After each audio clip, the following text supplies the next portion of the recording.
اللهم صل على سيدنا محمد وعلى آل سيدنا محمد صلاة تنجينا بها من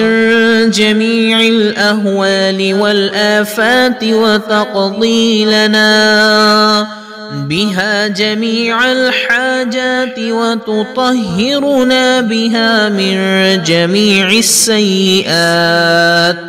وترفعنا بها عندك أعلى الدرجات وتبلغنا بها أقصى الغايات من جميع الخيرات في الحياة وبعد الممات إنك مجيب الدعوات ورافع الدرجات ويا قاضي الحاجات ويا كافي المهمات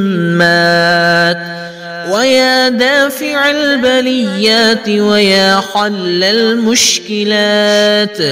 أغثني أغثني أغثني يا إلهي إنك على كل شيء قدير.